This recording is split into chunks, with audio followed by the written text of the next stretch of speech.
নমস্কার, আমি সূর্যদীপা ইন্দু। না, এটা কোনো ব্লগ নয়। আমি কোনো ব্লগারও নই। মাঝে মধ্যেই কোথাও ঘুরতে গেলে মনে হয় আপনাদের সাথে শেয়ার করি। তো আজকে চলেছি যেটা হচ্ছে নিউ টাউনে সেন্ট্রাল মলের সামনে হস্তশিল্প মেলা, সেখানে। আমি সত্যি কোনো দিন যাইনি, এই প্রথম আমার যাওয়া। আমার বাড়ি নৈহাটি থেকে মোটামুটি ঘণ্টাখানেক মতো লেগেছে। তো গিয়েছিলাম শনিবার দিনকে।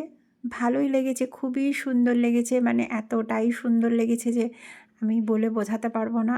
কারণ আমার জীবনে দেখা প্রথম হস্তশিল্প মেলা।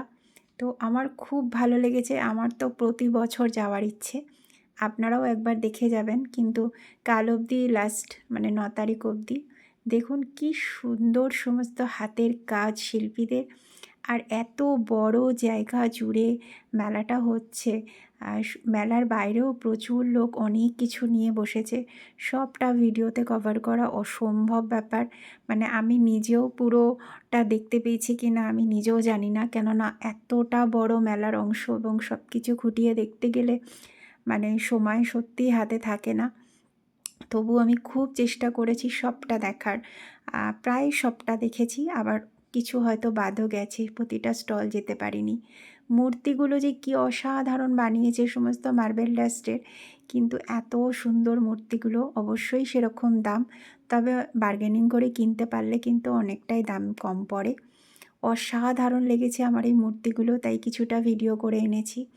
আর শোপিসগুলোর তো কোনো কথাই বলবো না, প্রতিটা ভীষণ সুন্দর। এত সুন্দর ঝর্ণাগুলো, এত সুন্দর নিখুঁত কাজ, মানে প্রতিটা শিল্পীকে যেন মনে হচ্ছে একবার করে প্রণাম ঠুকে আসি।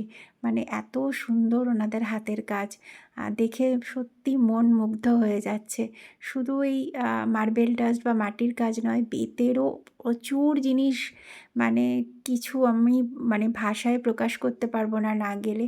আর এগুলো তো সেই পটচিত্র যে আঁকে, সেগুলো জিনিসের ওপরে আঁকা হয়েছে, মানে কোনো মেটেরিয়ালের ওপরে, কেটলি, গ্লাস, থালা বা ট্রেটার ওপরেও কত মানে এত সুন্দর করে পটচিত্রগুলো আঁকা হয়েছে, কী ভালো যে লাগছে দেখতে।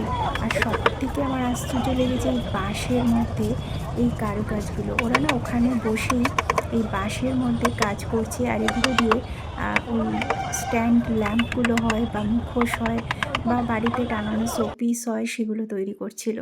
ভীষণ সুন্দর লাগছিল দেখতে। খুব বেশি দাম নয়, তবে দাম করে কিনতে পারলে সস্তাই পড়ে।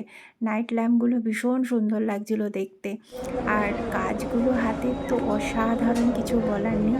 আর বাঁশগুলো শুনলাম ওরা আসাম থেকে এনেছে। প্রতিটা শিল্পী খুব গরিব, মানে তারা এই সারা বছরের তাদের সমস্ত জিনিসপত্র নিয়ে এই বছরে একবারই ওরা আসে। এর আগের বছর ইকো পার্কে হয়েছিল, এবার নিউ টাউন সেন্ট্রাল মলের সামনে হয়েছে। প্রপার অ্যাড্রেসটাই আমি দিয়ে দিলাম, অ্যাক্সিস মলের অপোজিটে। ভীষণ সুন্দর। এবং এই মেলা ছাড়াও বাইরে প্রচুর মানে জিনিসপত্র নিয়ে মানুষ বসেছে।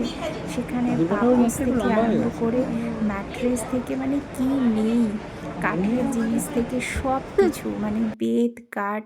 আর এই মূর্তিগুলো দেখেছেন কি সুন্দর হাতে তৈরি, সমস্ত টেরাকোটার কাজ করেছে, এত ভালো লাগছে।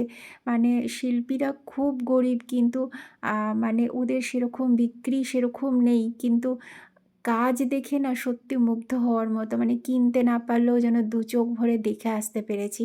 সব কেনা অসম্ভব ব্যাপার, তবে কিছু তো অবশ্যই সংগ্রহ করেছি। এরপর চলে গিয়েছিলাম বইমেলায়। বইমেলার গল্প আরও একদিন করব, সবটা একসাথে হলো না। তবে ভালো লাগলে অবশ্যই একটু লাইক বা রিয়াকশান করে দেবেন। আবারও কোনো একদিন দেখা হবে কোনো স্পেশাল ডেতে। আজকের মতো এইটুকুই থাক।